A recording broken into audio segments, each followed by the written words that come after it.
Welcome, folks. Well, Christmas is done and on now to the New Year's. No, this is not a stimulus update check. Just talking about the Nashville bombing here. I'm just going to go through and discuss a little bit what was going on. If you don't like this video, thank you for stopping by. But I just thought put this on. It's still part of the news.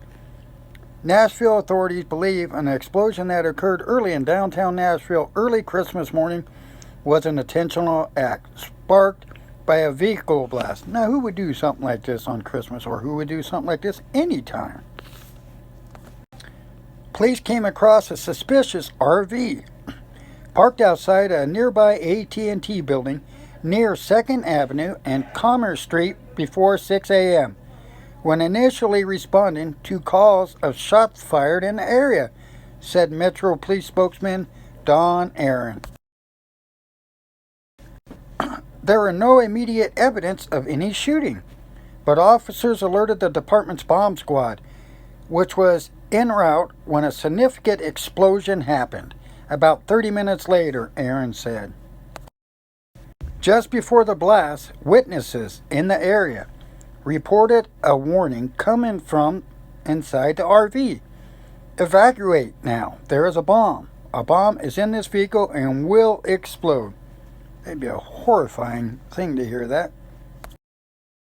Hopefully law enforcement and the FBI can figure out how all this happened here. I haven't read no more up on it, if anybody was deceased or not, and I really don't care about that part. But then the voice started a 15-minute countdown. I mean, I care, but I just don't like to report anything like that. Officers were conducting a door-to-door checks in the area and redirected a man walking his dog along the street. The force of the explosion knocked an officer to the ground and gave another officer what police hope is temporary hearing loss. 3 people were hospitalized with injuries, the police said. We will find out who did this, FBI Special Agent in charge Matt Foster said at a Friday afternoon news conference. This is our city too. We're putting everything we have into finding who was responsible for what happened here today. Folks, if you haven't subscribed to my channel yet, please subscribe and ring that bell. When you ring that bell, YouTube will notify you of any updates I do on this and stimulus packages I've been doing, and some product reviews. Just your normal stuff. And if you would, please give this video a thumbs up if you like it. All comments are welcome. Just keep them nice and clean.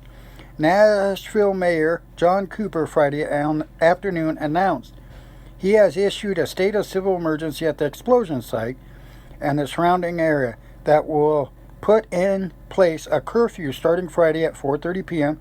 until Sunday at 4:30 p.m. The areas affected are bounded by James Robertson Parkway, 4th Avenue North, Broadway, and the Cumberland River.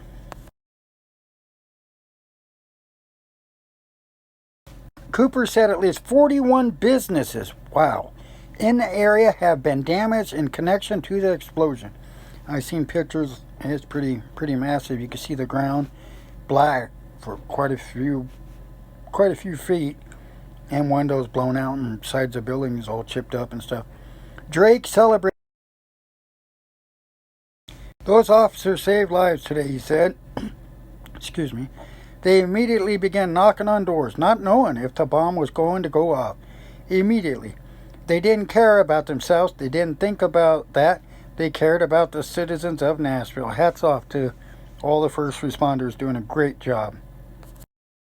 Drake said the department had received no threats prior to Friday's explosion, calling it a total surprise, with no known motive as of Friday evening. He said it is too soon to know whether any specific buildings have been targeted. I'm sure the FBI is going to find out real quick. As Nashville Fire continues to evacuate the buildings around the blast site to make sure they're structurally sound, Chief William Swan said that many residents have been displaced. The Nashville Convention and Visitors Corp announced Friday afternoon a $10,000 contribution toward a reward in this case. I'm kind of shocked and stunned that a vehicle like this was used in a crime of the nature, he said. He believed, based on the photos shared publicly by the MNPD, the RV is at least 10 years old. The age makes it more easily traceable, he said. Safety sweeps continue into the afternoon. Several people were taken to the department's central precinct for questioning, but authorities declined to give more details Friday morning. This concludes a little short, quick, brief update here on what happened in Tennessee. Hope everyone had a great day yesterday and is going to have a great weekend coming up here. Again, if you haven't subscribed to my channel, please subscribe. Make sure and roll right on over there and hit that thumbs up button. Just give that a big fat like and leave me a comment. Most of all, take care and be safe.